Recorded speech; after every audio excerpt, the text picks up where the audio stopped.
Sprva je tu Fickova ignoranca in z njo skrivanje podatkov, sledi zloglasna Fickova pošta, glej no glej Planet TV, no in za vsem tem je tu še popolna aroganca.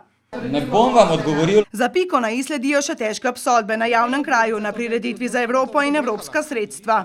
Koliko so vas plačali za tole, kaj počnete? Vse zato, ker terjamo pojasnila, zakaj da svojemu dvornemu gradbincu Gorenjski gradbeni družbi Branka Žiberne posel za odvoz gradbenega materiala škofjeloške obvoznice kar mimo zakona. Zakaj županu Cankove obljubi, kako mu bo med gradbinci, s katerimi posluje, priskrbel donatorja za prenovo kapelice, potem pa prenovo plačamo kar vsi davkoplačevalci in to menda celo povsem prikrito z aneksom za gradnjo mostu. In glej, podobnih vprašanj je še za dolg seznam, a na nobenega ni Fickovih pojasnil. Tudi o prepotrebnih, a neobjavljenih razpisih za 15 mostovne, za katere Ficko čudežno kar čez noč ugotovi, da so nujno potrebni krpanja.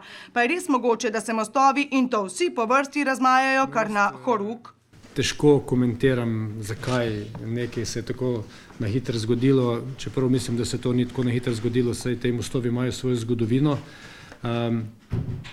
Bolj pomembno je to, da skupaj z direkcijo rešujemo probleme.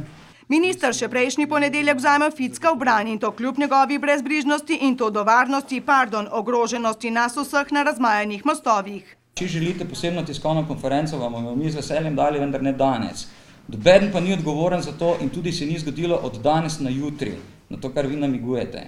Ampak zakaj potem takem niste objavili niti enega javnega razpisa? Glejte, zaključeno okrog tega. In to za lep čas, ker je pač ponudil odstop in šel na dopust, za nameček pa preklical vse obveznosti za ta teden, tudi posebno novinarsko za Planet TV, za katero smo se dogovorili za to sredo, le česa se boji novih razkritij, recimo kako spet ignorira nadzornike in to državne revizorje.